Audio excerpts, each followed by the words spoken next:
Why do people take offense? You greeted the person very cheerfully and they refused to respond. You phoned to make a doctor's appointment and the receptionist was abrupt. What is going on with these people? I have just taken offense. The taking of offense or feeling offended is the result of experiencing negative emotions caused by either a word or an action which is in conflict with what we expect and believe to be what is right, appropriate, moral, and acceptable behavior. Feeling offended is deeply rooted in our expectations that govern our daily interaction and relationships with people. What is so important to realize is that when we take offense, you cause a lot of damage.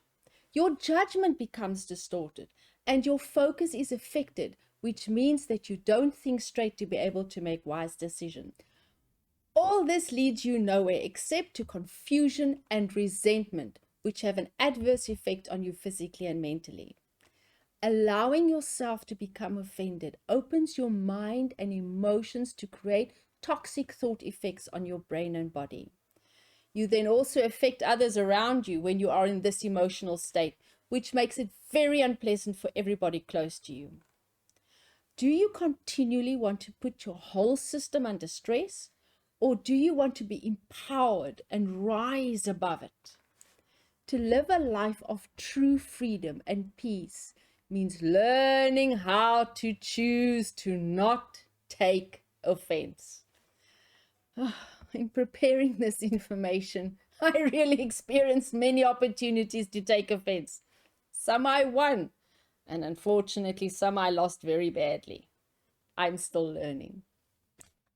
Proverbs 19:11 says, "Good sense makes one slow to anger, and it is his glory," meaning our glory, "to overlook an offense." This basically means that a person of good sense knows how to control their temper. Ouch. They can courteously overlook it when somebody wrongs them. This is the big-heartedness which David frequently displayed towards Saul. Now, how can we do this? By making a decision in advance to deliberately stop, breathe, choosing not to take offense when someone is saying or doing something that is offensive, even if it means that you have to turn around and leave, then you are free.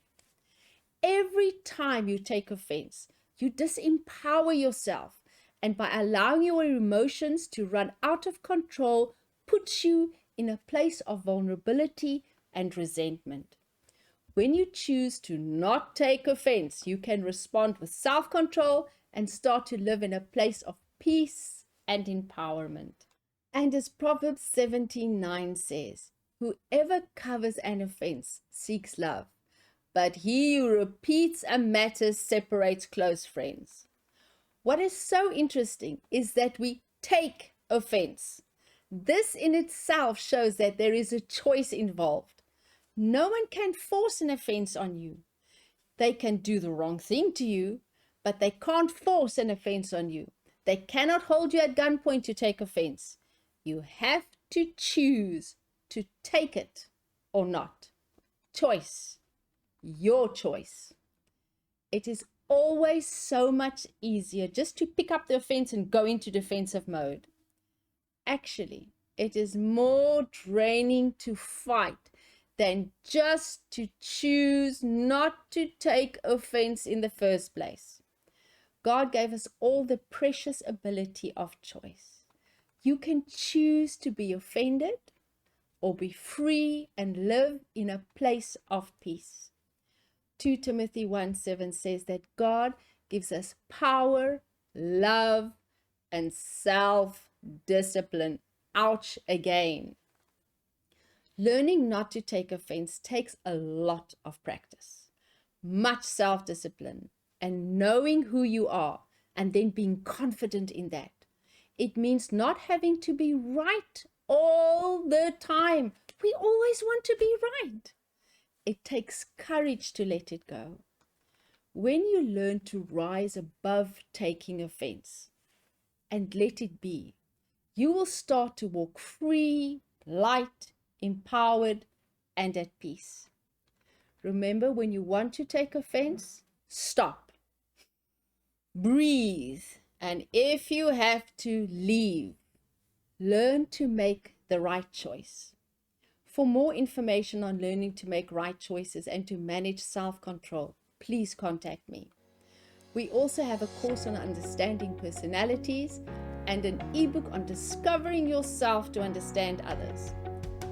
See the details in the description below. Blessings.